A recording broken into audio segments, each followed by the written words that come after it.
Hello there, my very good friends. On today's wrestling news, we're going to tell you the real reason this wrestling legend wants to quit AEW. William Regal is finished with AEW and finalizing his WWE deal. It's official. Talk about how Triple H killed the 24/7 title. And WWE scrapped this in-ring return on last week's SmackDown. I'm Adam Wilborn. And I'm Andy Murray. And this is the news. Yes, we are still talking about William Regal, and he forms our first two stories here. I'll let you cover the stuff with the move and all of the business stuff, but we've got a potential reason here. Thinking about why might he want to go? Why might he want to leave AEW and go to WWE? You might think about things like, well, his son's there. You might think, well, Triple H Charlie is there. Dempsey at your service. AKA will do. That doesn't work at all. You might think he's good mates for Triple H. You might think he never wanted to leave in the first place. You might think he was there for 20 years and he's got a lot of fondness, a lot of friends. All valid reasons, but EC3... very good with narratives. Right. Very good with narratives, as we understand. Reckons there is a little bit more to it. Was it to do with the Rage Room? Well, imagine. This might have something to do with it. It isn't necessarily related to Regal leaving, but he was on the Wrestling Outlaws, which is a Sports Kida show, recently, and DC3 said that when Regal went over to AEW, the word was that he said, I immediately regret this decision. There is very much a maturity issue here with management. Shoutouts to Gav for making this wonderful background a while ago. Finally got a chance to use it. Tremendous. There you go. Look, okay, pinch of salt, right? Because it's a wrestler. It's someone who's completely not related to this situation whatsoever. I can't say I don't believe it. At least part of it, though, to be honest. Yeah. I mean, I think he's done a great stuff in AEW. Blackpool Combat Club's been great. I think he's no doubt been having a great time working with the lads he's been working with. But also, I think the moment things started changing with the higher-ups in WWE, I can understand that he maybe wanted to head back there. I immediately regret this decision. I've got William Regal's head on Anchorman's body, basically. Yeah. But again, I don't know how much to trust this, because it is... You know, it's not him saying this on his Gentleman Villa podcast, one of the best podcasts out there that's not ours. He never will either. No, he's exactly. He's a gentleman, as the title says. But, yeah. It's one of those where I was like, I mean, it's not a proper source, is it? It's just EC3. But at the same time, you go, I think that might be spot on, to be honest. Yeah, this is it. It's hard to tell because obviously we don't know these human beings personally, so I can't really sit here and go, yes, Tony Khan or EVP, name an EVP, or whatever. That being said, right, company management, the previous WWE regime were a lot worse than immature, if that's the case. Yeah. Given the reason that Vince McMahon had to resign and all of that, so... Yeah, wrestling's full of... There's no one normal in wrestling. No one. No one is normal. Also, we'll talk more about Regal's deal in a second. I also love the fact that this sort of implies that he went over there and went, oh, what the fuck's going on here, Tony? Kicking and he footballs went, in bins. do you know what I need to tell about this problem? Bloody EC3. I need my narrative controlled. Get him on the phone. But to be fair, he's controlled the narrative of this video. So he has indeed. Let's continue though talking about Regal. Why break the habit of a lifetime right now? Because more reports coming out from the likes of Fightful Select and PW Insider. Yes, you know, we've talked previously about the fact that the MJF angle was used to effectively write him off TV. And an AEW source said that Regal was done and set to leave the company. There have been several rumours, Fightful indicated, about how long Regal's deal actually ran, with AEW sources all assuming that he's actually leaving. WWE sources thinking, yep, he's coming all the way back. And Fightful added that Regal is reportedly finalising a new deal with WWE. Many expect him to have a similar role that he had before in NXT. PW Insider echo those reports, and he's expected to return to WWE in the new year in a backstage role. So yes, don't expect him to show up before Christmas, but then again, that's not really a surprise. So there's all kinds of stuff floating around about this, isn't there? There was the report last week, I think it was Brian Alvarez, stating that Regal had a clause in his AEW contract where it was like, if Triple H comes back, I want to go back. Me and Phil joked about that when we had the he's leaving, and it was like, oh no, that's the case. That might actually be a thing. Then there's the 3-year thing, there's the 1-year thing, there's the maturity of management thing. Yeah. There's all kinds of things with this. I think at the core of this, right, I just think it's the right thing to do. Yes. William Regal didn't want to leave WWE. William Regal's heart is with WWE. William Regal was with WWE 20 years plus. He's got lots of mates there. He's a close working relationship with Triple H. His son's there. It's the right, nice thing to do.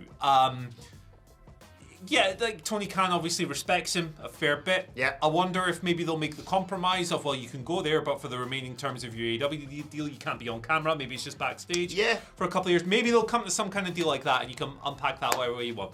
But the nice, benevolent thing to do is for Tony Khan to just go, yeah, I mean, I like you. You do good stuff here, but it's what you want, so fair play. Freedom for the workers. Yes, indeed, and I'm sure that he's not going to regret his time in AEW. Like I say, he's had a wonderful time by the looks of things. When I got to chat to him, he was saying how much he was just enjoying, like you say, hanging out before the show and imparting his vast knowledge on some of the amazing talents they've got in AEW, and forming a stable with the likes of Moxley, Bryan Danielson, Claudio, and of course, elevating someone like Wheeler. I think he should be very proud of what he's done in AEW. Yeah, well. It's been a fun, yearish long run. Yeah. Good for him. I've always enjoyed William Regal and his work, and I hope for nothing but the best for him. Yes. Imagine if they said, we will let you go, and you can go back to WWE, and you can be on camera tomorrow. You could just never be on camera again saying the word War Games. Ooh. Tony, how could you? Sign an NDA on the word. That's not the word, is it? What's the word that would prevent, like a restrictive... Yeah, a gagging order. You can't say the word war or games on screen ever again. You can say games war. That's my thing. Do you want to know how Triple H killed the 24/7 title? I do, because it was so prestigious after the first person who won it. Who was that again? You're going to have to remind me, brother. Hurrah, hurrah, hurrah! Titus Worldwide, baby. Do the Dave Meltzer. He goes, arr, arr, arr. I like the fact that clip resurfaced recently of him just when Seth Rollins has got the world title. J&J, like, what the bloody hell's going on? Sensational. I missed J&J. They were good stooges. Yeah, good stuff. Good value. Good stooges. Right, yeah, basically, they just stopped talking about it. That's smart. Obviously, Nikki Cross won the belt and put it in the bin the other week. Put it near the bin, yeah. Yeah, missed, kind of, unfortunately. She takes some tips from this office when it comes to throwing things in the bin, let me tell you. Ew. Kicking things in the bin as well. But this is a Fightful Select report. Basically, the title they just stopped talking about it. It was never mentioned in a creative sense, but there were some fun moments at live events and house shows and stuff, just not on television. The future of the title was up in the air for a while, and it wasn't something that Triple H ever talked about, apparently. It's gone. It seems everyone in that division has been kind of just dispersed and rebranded. Like Akira Tozawa is no longer a ninja. I don't know why that took 3 years, but it did. Reggie is scripts now. Okay. Spectacular. There's all kinds of stuff going on. But yeah, it sounds like Triple H got the job. Just went, I'm just not going to acknowledge that. Yeah. Would you acknowledge it? I acknowledge it, yeah, absolutely. That's what I'd say to the 24/7 Championship. If it was sitting right there, would you?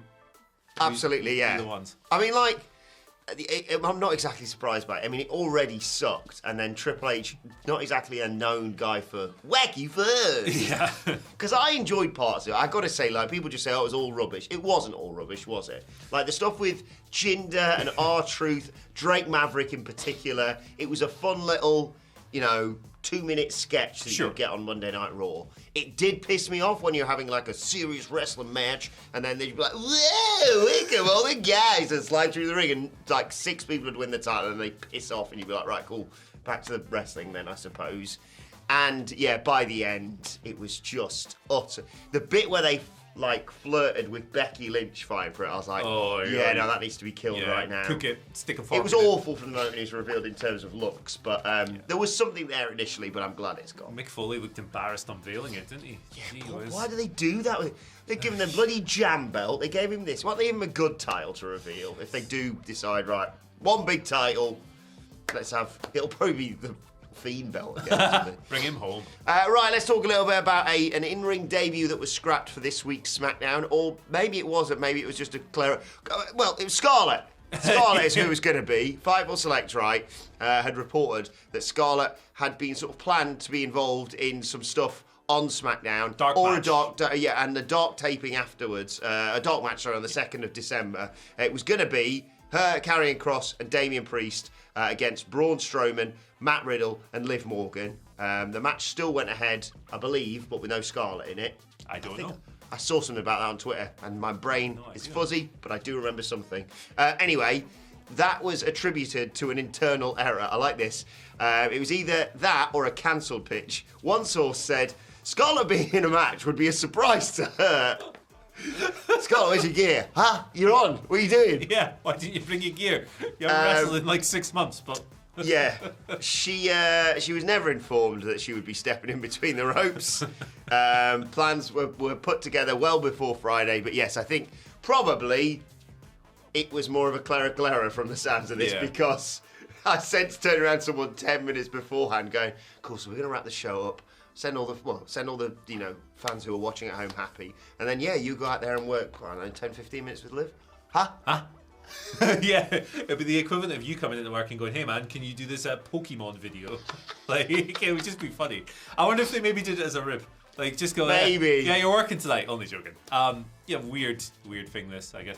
Yeah, did you see recently, Scarlett debuted for MLW? What? Yeah, so MLW, I think they taped like 5 months in advance, so they taped a match with her back in June, and it aired like a couple of weeks ago. It was like, Scarlett Bordeaux debuts! And it's like, she's been signed to WWE for 4 months. What the hell is this? Did they do that with, who's that? Was it Bobby Roode, maybe? I'm not sure. When he was in WWE, they would only just cut up to him being like Impact World Champion or something. Maybe? Like, well, is he going to retain the title at the pay-per-view? I was like, probably not, because... It was just funny. Working. It was so funny. They aired it and I watched the clip and I was like, I'm sure looking forward to seeing more from Scarlett in MLW. Shouts to MLW. It's a good little product, but it's funny how like things can be like 5 months behind. It's weird all that. I don't know. I'm intrigued to see what she look like in the ring. Obviously, it looks like her and Karrion Kross are going to make Rey Mysterio's year even worse. Poor Rey. He's having a rough old 2022. Rough time of it, man. Sucks. Right, let's move on to your Twitter questions at WhatCulture WWE. Of course, you want to get in touch with us. Yeah. Oh, sorry, I thought you were going to say something. I was there. casting a spell. First question today comes from Jake, who says, if the Elite win the Trios Championships, and I will say there is a pasty bet in the WhatCulture office around who wins those, would you have Adam Cole, baby, and Cool Kyle O'Reilly return when ready with a third person... Bobby Fish, to challenge for the titles, or just move Cole and O'Reilly away from any Elite storylines? Honestly, I saw Adam Cole yesterday literally just post a YouTube video of his theme, and I thought, it's happening. What's going on? Going on? Yeah, I'm keen to see Cole back, obviously. Oh my God. Concussions are very variable, so we... Yeah, when he's ready, like we always say. Of course. There's some interesting things you can do. You can absolutely do... Fish, no. You can absolutely do Cole. Folks, where's the lie? O'Reilly and George Hackenfish, if you want Oh, to. yeah. That's because he's been wrestling since the 1910s. Yeah. Get it? Yep. You could do that, I guess, but Bobby Fish's post AEW run has just been pissing off. So he went after CM Punk, obviously, quite transparently. Yeah, let's do a timeline. Go on. So when he was still in AEW, what was it? He tweeted something along the lines of, if there was a real fight, I would have beaten him. Yeah. Maybe you would have. We've seen CM Punk in the UFC. He leaves AEW. He starts doing these interviews. He goes over to Impact and goes, well, is it hot in here, or is that just all the heat that's on me lately? A couple of weeks later, he drops the immortal line. Folks, where's the lie? And then last week, he was subtweeting Roman Reigns for some reason. Oh yeah, he said the Bloodline copied Undisputed Era, didn't he? So he's gone. Did he also have a fight where he pretended to suplex? Have like a boxing match. Yeah. He was like, I'll just suplex. He had a boxing match as well in this interim. Was that in the Deji Mayweather card, or have I just it merged them all in was. my So mind? he's probably going to take aim at Mayweather now. He's Cool. I tell you what, when Bobby Fish aims for someone, he aims high. CM Punk, Yes. Roman Reigns. He's going to go for The Rock next. Who's the UFC heavyweight champion at the moment? That is it Ngannou still? Francis Ngannou? I have no idea, but so. whoever that is, he's going to go for them next. Stipe Miocic? No, Ngannou sent him to the Shadow Realm, unfortunately. Took that his head sucks. off. But yeah, Adam Cole in the Kingdom is my answer. Ooh! Boom. And Cool Kyle O'Reilly just being cool. He's like goosed, isn't he? He's got a bad injury. So great, there's a thing. Did you see the clip on doing the rounds of just him being mint at bumping over the weekend? I mean, Kyle O'Reilly is good at bumping. His little delayed cells and stuff. Oh, there was a bit, I think he was fighting AOP and he got on the apron and went, nope, my body can't do this. It's going to be House of Black next. Just spoilers, everyone. That'd be so awesome, though. It was so weird. I was watching Rampage and it's like, towards the end, it's just another big fight. Is there? Oh, cool. House of Black's here to kill everyone. That sends me home happy. Kill them all, man. Love House of Black. Mimi Burris gives us our second question of the day. Mimi writes, morning, guys. Would you rather have Sunday dinner with the Young Bucks, go out for a night out on the town in Long Island with MJF, or pray with/to Miro? Oh, wow. Okay. So I'm not going out with MJF. It sounds too... Like, I'm scruffy. I'll take that one. Yeah. I'll dive on that grenade for you. Cost a lot of money. I don't really like big nights out that much. I'm old, I'm tired, and I work with effing children. That's good. Folks, where's the lie? You're the Bobby Fish in this story. Jokes aside, I'd go for a Sunday roast with the Young Bucks. It could be a good, wholesome time. Oof. I mean...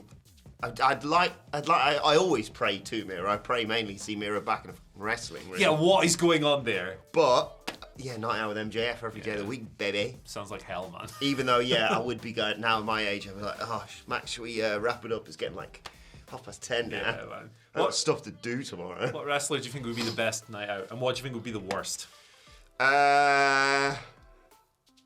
Best night out.